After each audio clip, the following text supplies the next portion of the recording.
Hi and welcome to Distilling in Australia. My name is Nick and this is part 2 of To Market. So this is where I go through the details of how it all went. So did it go as well as I hoped? Well, no, because obviously my expectations were up here and it didn't quite deliver to that level. But nevertheless, I'll run through the figures towards the end.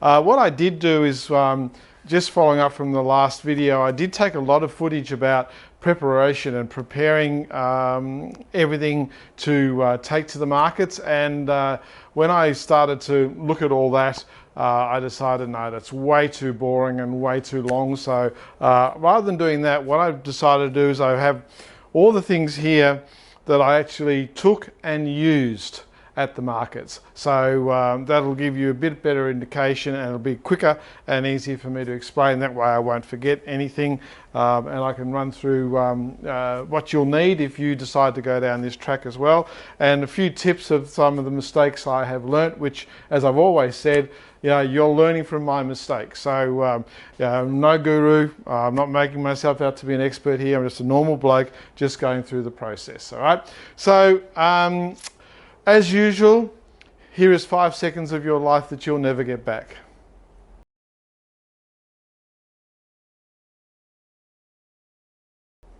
Okay, right, so I'm just going to start off with a few things. Basically, I'm going to start with the stock. Now, the comment was made to me, how are you going to seal your stock? Because obviously the bottles need to be sealed. And that was a very valid point, because I had sort of just assumed I'd be able to do that reasonably easy with a hard wax or whatever, and as it turned out, it was no easy feat. So what happened in the end is this is the end result of how we presented the bottles. So it has a shrink wrap film over it, which is in the form of a bag, and it's shrink wrap at the bottom. So you've got to rip that off to get into the bottle. So that's how it was finished off in the end. Okay. Now how we did that, we started off with a roll of plastic like this, and then the roll of plastic is then made into a bag. And so we sealed one side and then sealed the bottom, and then the bottle simply fitted inside the bag, and then just with a hairdryer or with the provided dryer on the machine, we were able then to shrink that down around it, and that's the product that you end up with. So that was good. And look, the people who supplied this to me were fantastic. I ordered it on the Monday morning. And it was in here at home by Monday afternoon. So that was from Brisbane to the Gold Coast, and they did that on the same day, $25 to get it delivered. So the cost of that machine was around about $650. So that's the machine and the wrap. Now there's enough plastic there to wrap about 2,000 bottles. Okay, so I had to do it because I was in a rush, and I had to spend the money and have some way to be able to seal the bottles. So that was the first thing. So that was a $650 outlay just there, and it works really well. You just simply push that down and it seals the bottle with the heat wire that's underneath here. Turn it around, push it down again to seal the end, and then cut it to the right length and then seal it up. So that was quite straightforward. So that worked really well, and that was a godsend. All right.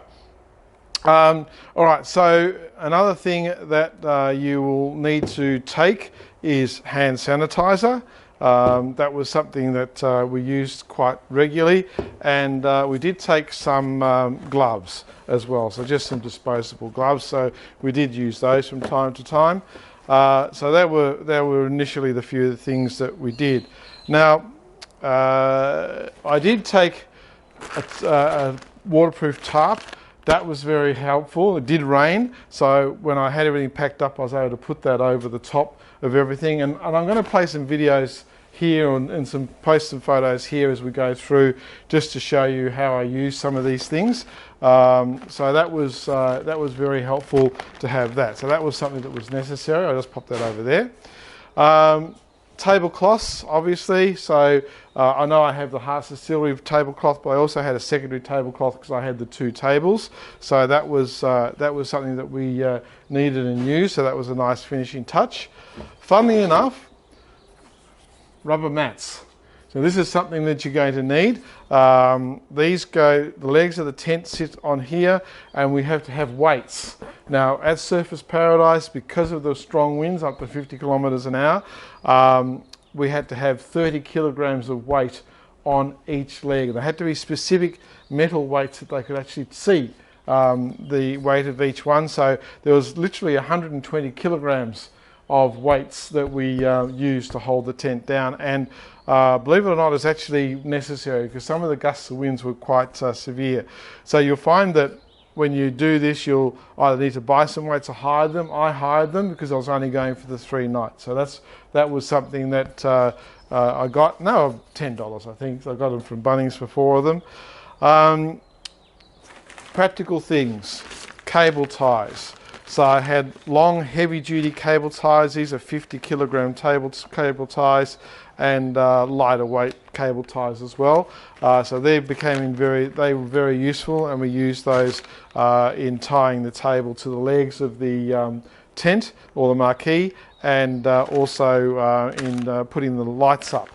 Now, obviously on these markets there's no electricity, and of course being a nighttime market, we had to work out how to light everything. So I found these on the internet, and these are a LED light, and it has 2 settings, high and low.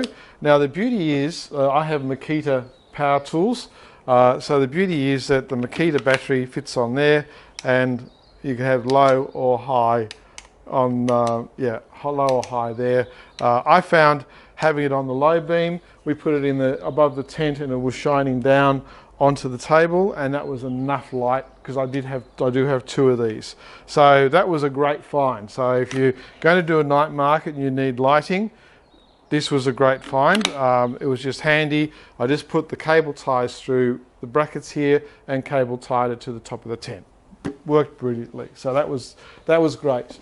Now, another thing that we did get is bags. All right, so this proved to be pretty popular as well. So the bags I had printed, so they're just little square bags like that, and of course the bottle's just 1 bottle at a time fits in there. So the customers were able to walk around with a little Hearts Distillery bag with our web address on it and all that sort of stuff. So that was well worthwhile. Tasting. Okay, so here's something that I learnt. Now, what we did, again, we were pressed for time, so I didn't have a lot of time to sort of source something. So what I managed to do is find a whole heap of little plastic measuring cup, medicine cups. All right, so these are 30 ml medicine cups. Because I'm only giving 10 mils, we only filled it up 1/3, which was easy to monitor. So what we'll do is we would pour 10 mils into the bottom of these cups, and then we would add a mixer. Now the mixers we had a really good tonic water.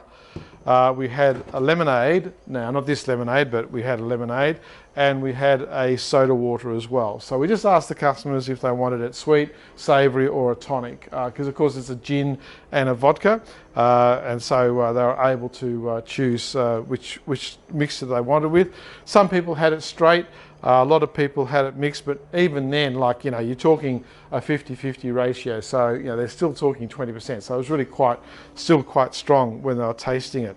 Now, in future, would I do it this way? Well, no. So what we discovered is that when they'd had their sample, we just simply had a bucket and some garbage bags, just put the garbage bag in there. That was sitting on the table, and the customers would just throw it in there. Did that work? Yes, that worked really well.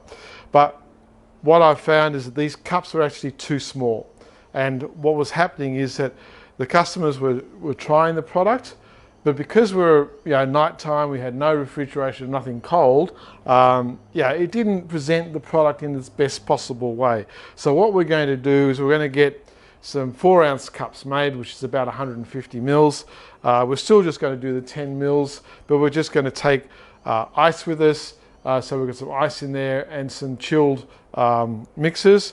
And yeah, we're only going to give them, half a cup, maybe 75 mils in total by the time they have the alcohol and the ice and the mixer. And that just presents it in a better way. And we're going to get them printed up just so they're nicer. So although these did work well, it was probably best if you can give it to them in a manner that they're going to savour and enjoy the sample a lot better. So that was something that I learnt with regards to these. Now, the other thing is, when we were there on the first night, because we were there 3 nights, okay? We were there the Wednesday, the Friday and the Saturday night. On the first night when we went there, anyone that walked past, we offered them a free sample. So we probably would have done 150, 200 free samples. And of course, anyone's going to have a free sample if you're going to offer it to them. It's a no-brainer.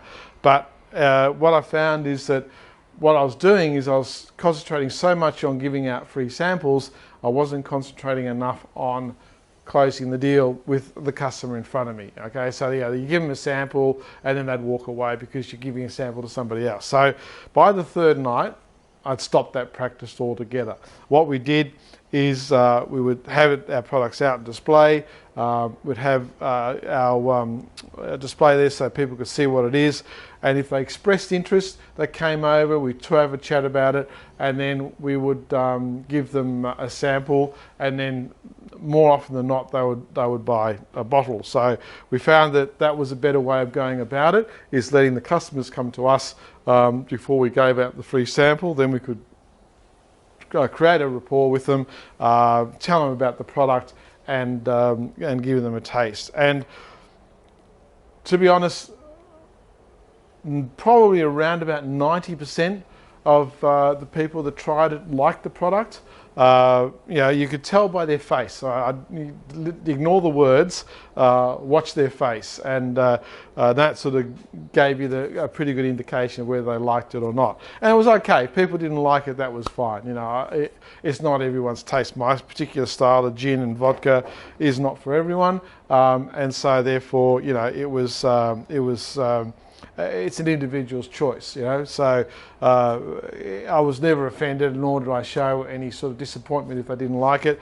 I just accepted that was how it was. So that was the cups. So yes, I will be getting some printed up and some larger ones, so as we can give them a better experience in the taste. Payment. Now, this was an interesting one. My wife and I had a discussion about payment. Now, she was saying that you're at the markets and everyone's going to have cash. So we had this little bag here. Oops, sorry. And of course I have change in here. So I had $5 notes, $2 coins, $10 notes, all that sort of stuff. So I had all that in here ready for this onslaught of cash. Now, as it turned out, over the 3 nights, at the Surfers Paradise markets, we only had 3 people that paid in cash. Everybody else paid with card. So we have Square, okay, so that's the Square reader, okay, and that's the little tab. Now, this is connected to an app on my phone, and I have my 2 products on my phone, which is of course the gin and the vodka. Customers would come and I'd say cash or card, and as nearly all of them said card, and that was just sitting on the table. I put it into my phone, showed it to them, they tapped, saw that it was approved. I think one person needed to enter a PIN, which was on my phone. They entered the PIN. They were quite happy to enter the PIN on the phone and do it that way. And this worked brilliantly. So if you're looking for some point of sale system, I can say that this worked really well over the 3 nights. Never had a problem with it, very, very happy with the reporting and everything that came through. And I don't get any money from Square. That's not a paid promotion. This is just purely feedback on how it worked. Another thing you're going to need is Oki straps. I bought half a dozen of these Oki straps. I bought the ones that had the little hole in here that you can hook them onto each other, which was very handy. That is going to be very necessary. Another thing that you're going to need is some, well, another thing that we used is some clear tape, and I'll explain why. We had this table, we had the Hearts Distillery cloth over this table, and what we did is we taped these signs to the table.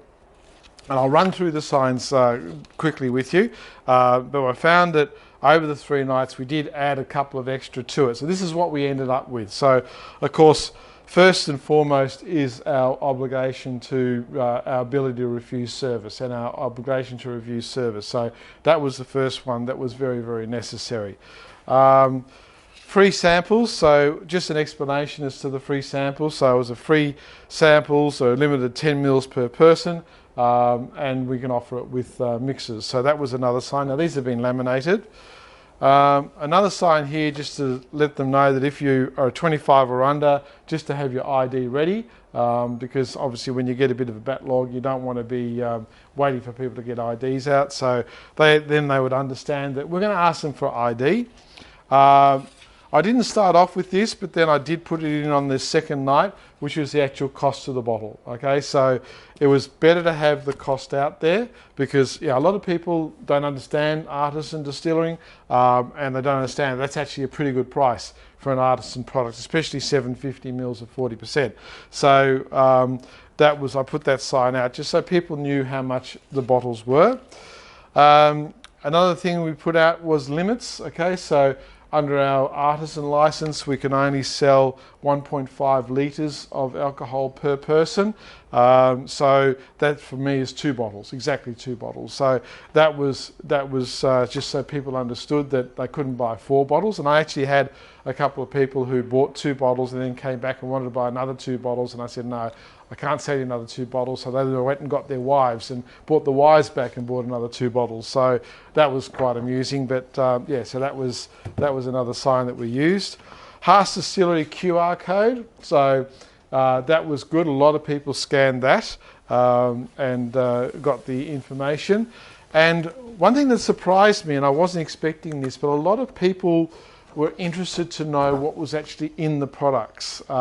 So what I did after the second night, I had this for the third night, is I just made up this little sheet. It just says what's in our products, our base spirit, our pink vodka, our pink gin, the ingredients that are in it, not the volumes obviously, because that's my recipe, but all the things that we put into our product were listed here on this bit of paper, and you'd be amazed at how many people actually stopped and read that. So that was interesting and well worthwhile having. Gave people something to look at while I might have been talking to somebody else. Something as simple as side cutters. So yeah, when you're coming and going, the side cutters were very handy. Sharpie permanent pen, again, very handy. Some wipes, which we used, which is very handy. And also my pink folder. So I've put this together just in case we got a visit from the OLGR or from the local police. So in this pink folder is my ATO license. It's also got a copy of my liquor license with my endorsement to be able to sell at promotional events. I have a letter, that email from the Office of Liquor and Gaming saying that I don't require a permit to operate at a promotional event. And I had a letter here also from Council saying Council had no objection. Then of course I had my risk assessment management plan with us as well, which was there. Just some examples of digital licensing, because in New South Wales and Victoria and South Australia, I believe they're now going over to digital licensing. So I was able to work out how to do that.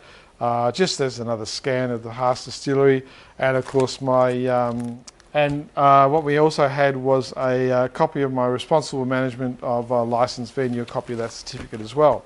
So that was all there in this booklet, just in case. Now, as it turned out, no one came near me and didn't need it, but that doesn't matter. I was prepared. So just in case there was any misunderstanding or confusion as to the rules, I had all that information.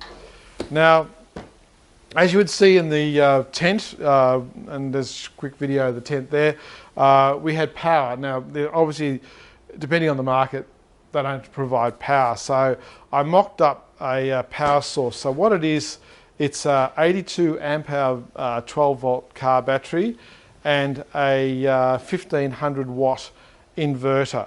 So I can run my sign and my fan off that, and that would last me probably about probably a good 12 hours in actual fact if I had to run it for that long.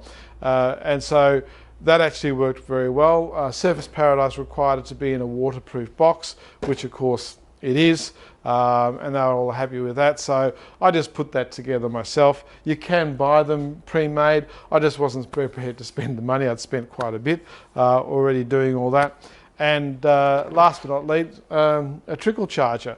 So, you know, by the time you got back from the markets, which was about 10 o'clock at night for me, a bit after, you'd take the batteries out and you'd have to put them on charge because you know, they've been pretty exhausted. So, last but not least, very important, something to carry your stock in. All right, so I was fortunate enough to source these bottles, and this box actually holds beautifully 15 bottles for me. All right, so that was very, very handy having just that box of there. Okay. So yes, so that's a couple other things.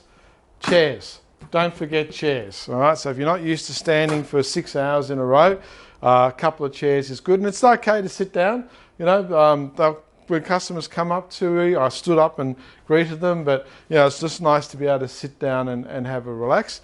This monstrosity behind me, okay, this is my sled, I call it. So what it is, it's got 2 fixed wheels at the back, and that's very important. You don't want swivel wheels at the back. And then it's got all these swivel wheels at the front. It has a rope that attaches to the front.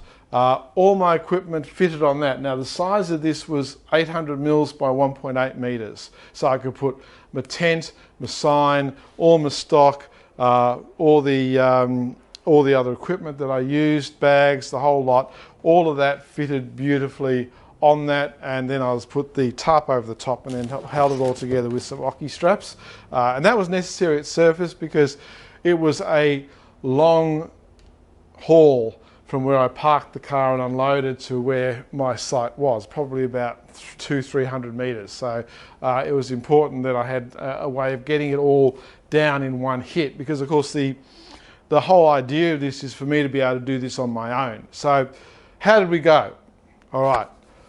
So the first night I dragged my poor wife along, okay, and I did that deliberately because I was nervous, and yes, I had no idea how it was going to be received, because remember, this is the first time that I had taken my product out into the general public, so I didn't know how well it was going to be received.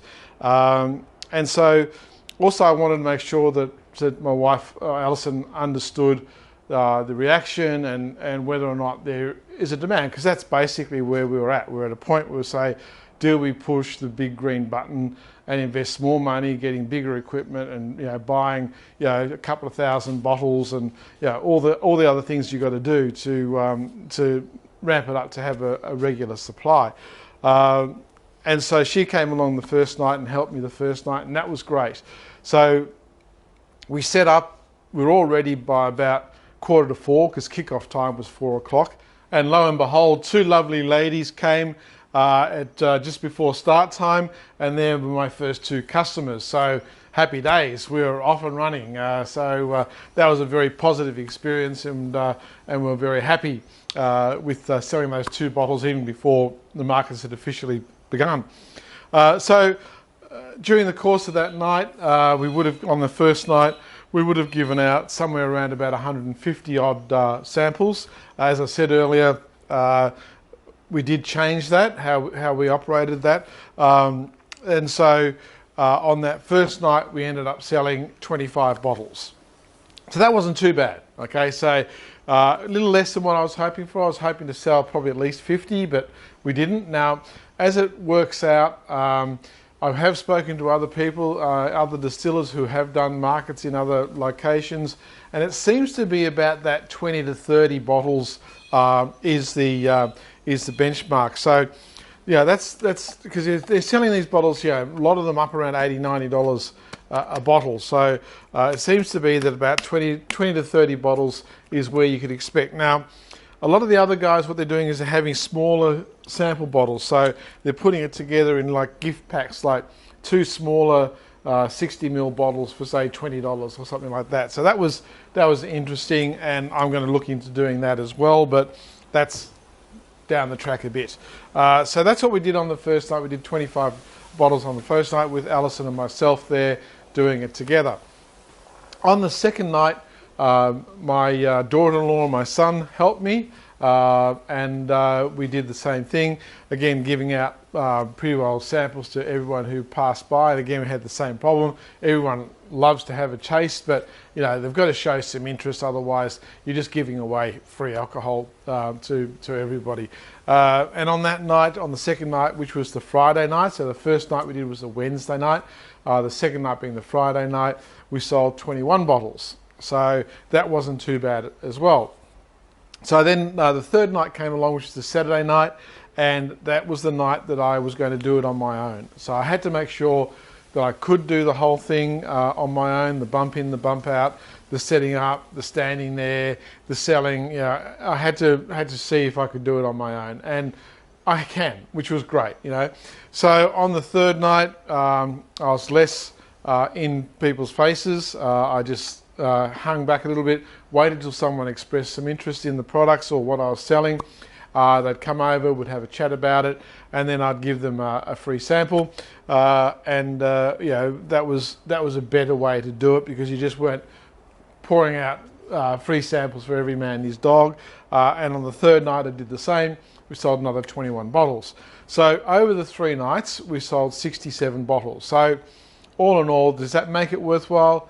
Absolutely, but not if you had to employ people to be there to help you. So if you can do it on your own and you can sell, you know, 50 to 60 or 70 bottles, that would be a great result. So although I was a bit disappointed, I was also very happy. So it was a double-edged sword, and so that was the end result. But because we had the signs, a lot of people were scanning the QR code to the website where they can buy online, and we ended up doing another 4 sales as a direct result from the markets. So we sent over to Western Australia, Narnagoon in Victoria, Batesman Bay, a few other places. So we, it actually, not only did we do the sales of the night, but I can attribute 71 sales to, or 71 bottles to that 3 nights. So that worked pretty well.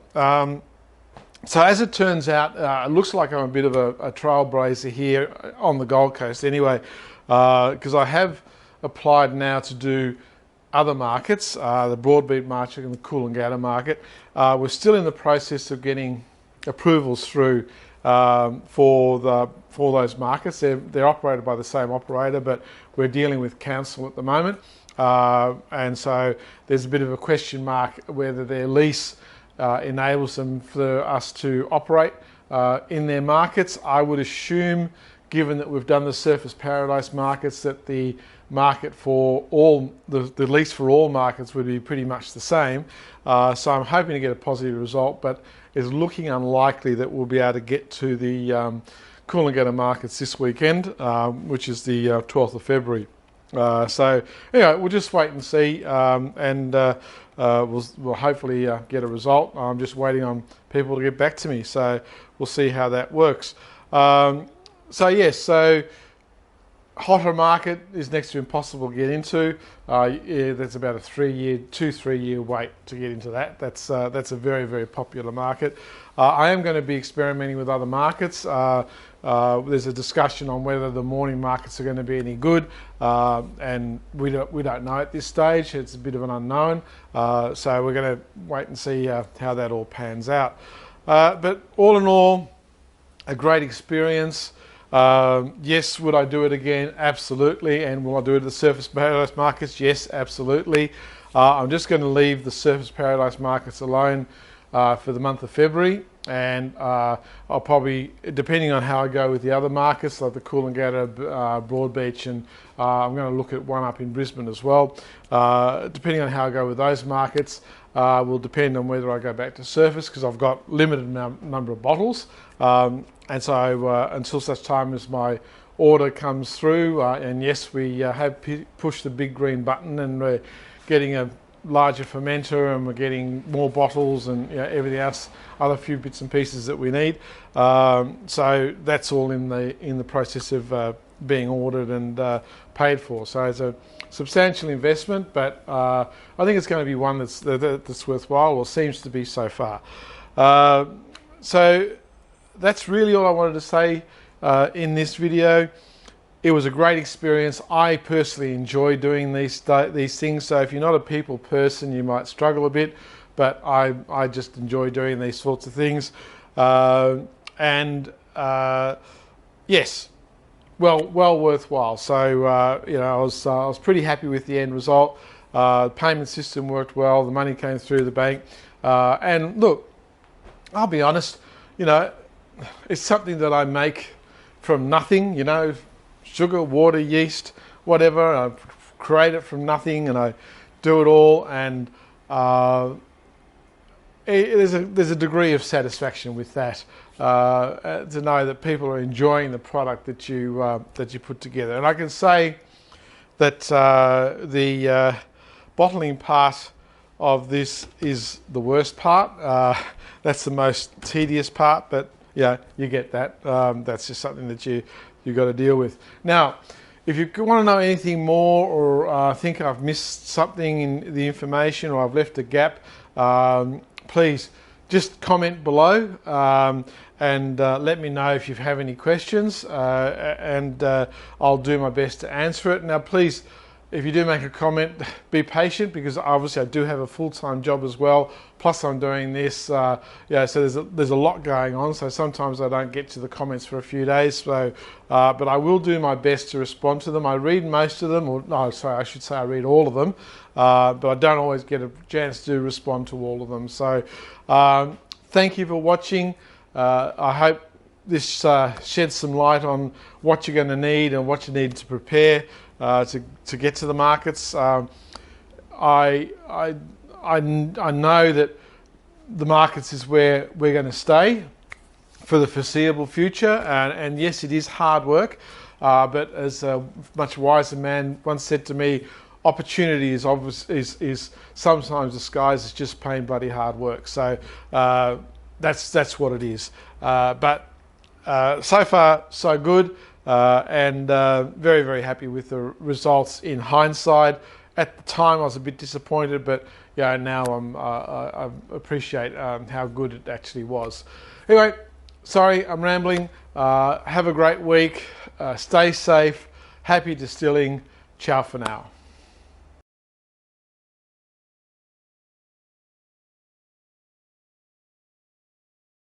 Distilling alcohol is illegal in Australia unless you hold the appropriate licenses and permits. I am not a lawyer, and the contents of this video are not intended to be legal advice. Do not rely on any information contained in this video, and seek your own legal professional advice before making any decisions. Be aware, the Australian Tax Office and the local law enforcement agencies will be taking interest in this channel due to its content. Please keep this in mind before posting any comments. Any comments posted are the opinion of the person posting and not of this channel. Let's get started.